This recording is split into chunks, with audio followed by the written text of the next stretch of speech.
everyone, and welcome to the Hockey Man, presenting the very first NHL 21 franchise mode draft class simulation preview. That's a real tongue twister for you there. In other words, the boys at BoardTalk and I will be talking fantasy hockey. Today's preview presents the oldest draft classes active in the league because I had to combine a few to make a team on NHL 21. But rest assured, we'll work our way up to the draft classes in future episodes and even to one of the best drafts I've seen in my lifetime, the 2020 draft class, aka the Stutzel draft. Today's guests include longtime players who have all played at various levels, and they sure know their NHL inside and out. We'll start with the oddball and throw it to Philadelphia Flyers fan Nick Seguin. How's it going, Segs? What's up, boys? I'm ready to be back, talk some hockey, so I'm pretty pumped to get going here. Yes, sir. I love it. We all are. As we regain our sense of sanity, we have a Sens fan in Zach Darcy. How are you doing, Zacho? I'm good, buddy. Thanks for having me. Good stuff. And next up, we have Sam Stewart, also a hardcore Sens fan. How's it going, Sambo? Hey, what's up, boys? Good to be back talking hockey with you guys. Yes, sir. So, boys, we'll dive right into it. Today's draft class contains some absolute legends. As we all know, age is catching up quickly to them, as we saw Mikko Koivu retiring lately. We're also talking about guys like Mr. Game 7, The King, Big Z, Patty Marleau. All in all, the lineup presented to you have accumulated 22,734 games. Never mind the rest of the draft. And many are still going strong, like Marleau poised to break Gordie Howe's record. As we take a step back, I want to know how good these multiple drafts as a whole really is in the first place. So, for example, does it compare to the one we've just seen? For example, are you hoping that Sanderson or Drysdale reaches over 1,500 games like Chara? Or are you looking at 1,200 games like Duncan Keith or Jane Bluemeister? We'll go to Segs for that one first. Yeah, I don't know. It's a tough question. I'm looking at this roster right now, and it's looking pretty good. Like, I'm looking at the overalls, just the overalls itself. I mean, it's pretty solid down the middle and at defense. Yeah, even in nets like Henrik Lundqvist, Mike Smith. I mean, those are guys that have had like long careers in the NHL. So it's a pretty deep roster, and I'm pretty impressed. Some of them, at least most of them, are still playing and contributing to their respective teams. Oh, absolutely. It's a deep lineup, and we're talking 20 years off their draft, right? It's pretty crazy. But let's talk about their draft back in the day. So if you compare it to the one we've had this past year, where we're expected to have the deepest top 10 and even, a larger sample size to be almost game breaking to the NHL, do you expect something like a Jake Sanderson to reach 1,500 games? I mean, I think he's going to be a pro. He plays a pro game already. If I take the comparison of the American smooth skating tall defenseman like Ryan Whitney, for example, in that draft, who went 5th overall as well. I mean, Whitney didn't really pan out, but he was that guy. He was a stud in college hockey. He was a hell of a junior player, right? So yep.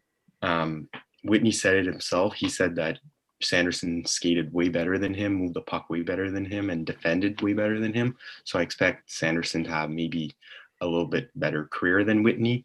But in my eyes, Sanderson is a at least 15-year vet. He's a stud. He can play both ways. So I'm kind of comparing him to Ryan Whitney in that roster, but maybe with more years of experience under his belt. No kidding, eh? It must feel good to be a Sens fan, eh? So for this team in particular, the 96 to 02 draft, in their prime, how good do you think this team is? Does it win a cup? Does it even go way beyond that, Zach? This team, on paper, in its prime, wins any Stanley Cup in any season they're competing in. Like, look at the decor. Imagine prime Keith, prime Chara, prime Bouwmeester, then prime Williams up front, prime Koivu, prime Kovalchuk, Marleau, Thornton, Hossa, Zetterberg. Like, it's crazy. This team doesn't lose if they're in their prime. You have 4 number 1 centers. Yeah, this team is insane. Yep. Like Yeah. I mentioned, Ignore the Chell rating because we're looking at the older guys, but Yeah. in their prime, this team is disgusting. Like imagine if you have Joe Thornton feeding Kovalchuk. Kovalchuk scores 80 goals. Dude, look at the speed. Gaborik, Filppula, Marlowe, like Zetterberg, Nielsen, Hossa. Hossa was fast. Oh yeah. I mentioned Ryan Whitney, and he's a scratch on that team, right?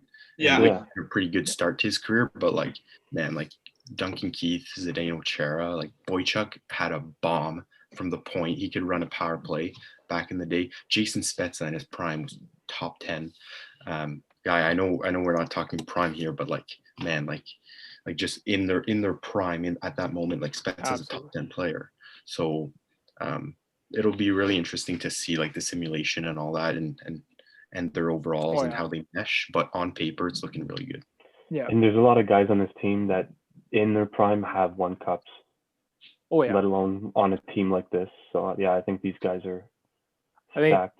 Out of the 6 defensemen listed, Trevor Daley's the only one without a cup. Or did he win one in Pittsburgh? I think so. Because he did play in Pittsburgh. I think he was like, he didn't win back to back. I think he was part of the team for one of the years, if I'm not mistaken. But yeah, I'm not too sure. Yeah, I think he won 16, and then he might have been in Dallas after that. Yeah. What's funny is that when you talk about the back end winning cups, and then you've got Thornton, Marlowe, Spezza, probably 3 of the guys who like have not won cups but have played like at a high level. Oh, so absolutely. like it's a funny contrast between the D and the forwards. Yeah, and I was just gonna say I listed out the games played. Like Patty Marlowe 1,700, Joe Thornton 1,600, Spezza closing in. Well, not quite at 1,200, but he's getting there.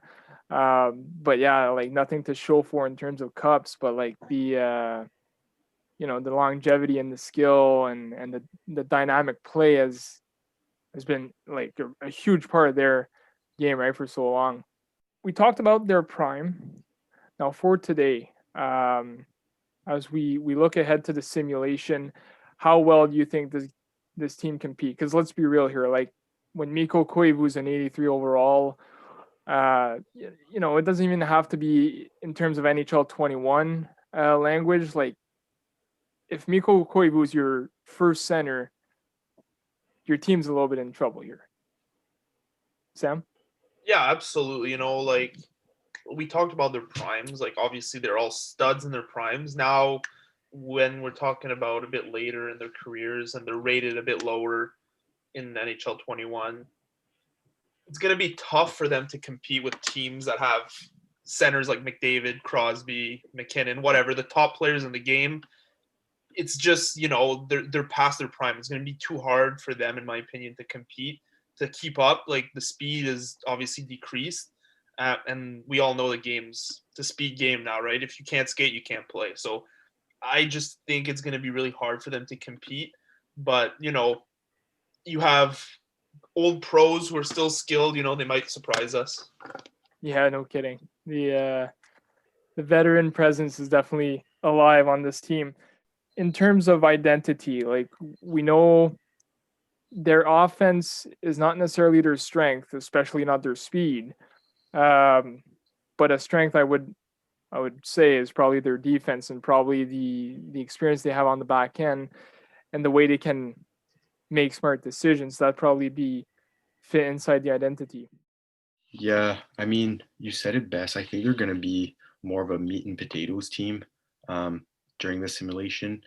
We talk about how much they were studs in their prime, but as they age, they're going to be more of a meat and potatoes team. They're going to be grinded out. They're going to dump and chase and play defense because you can't compete with the 90s overalls of the game. And if you're playing the skill game, they're going to have to play the body, finish every check.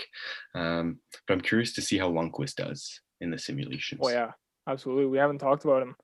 Gonna have to play his heart out, no pun intended. Oh yeah. When you say strength of the team and the identity of the team, what jumps out at me is leadership. There's a lot of great leaders on this roster, and I'm interested to see Like, I know it's not exactly, doesn't really matter, but like, who's leading this team, right? You've got Justin Williams, one of the best leaders of all time in the playoffs with the Hurricanes. Then you've also got Chara, who wore the C for 15 years in Boston. Patty Marleau wore the C in San Jose. Thornton wore the C. Koivu, like you probably have 10 to 15 captains on this team, so you've got that leadership presence, and I'm wondering who's going to take that baton and, lead this team with so many good leaders on the roster. And that's an interesting point of view. And what I would ask is, when that happens, and you guys have all played hockey for like so many years, but when that happens, is it kind of a case where skill kind of takes over as the number one leadership attribute?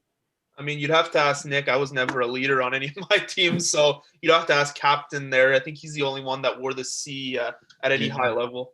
We're a couple A's, but they were just white hockey tapes. So.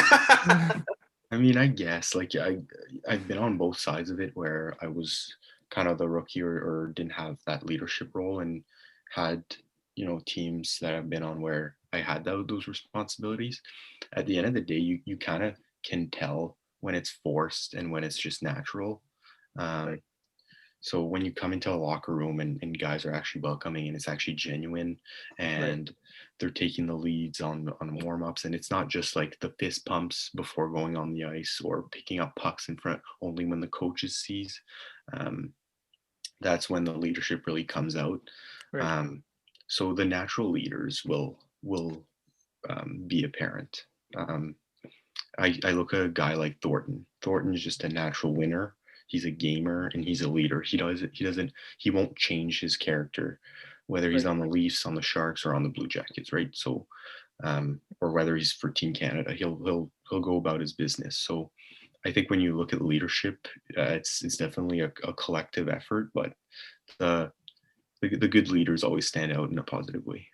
Right. Yeah, when you have a lot of a good thing, it also, it can be like you have 10 former captains on your team, like, and so that in that case, you have so many captains that you lack leadership because those guys don't know how to follow, Right. Yeah. So is it going to be a case where, 5 or 8 guys who are used to being leaders or not leaders are going to drag their feet because they don't have a letter on their jersey?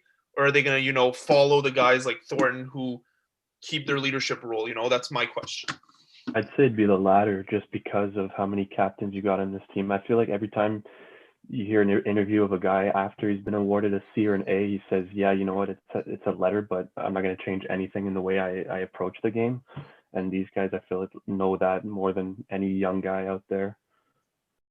Leadership isn't something we're going to be able to really measure in the simulation, but definitely, like, if this were to happen in real life, that would be really interesting to watch.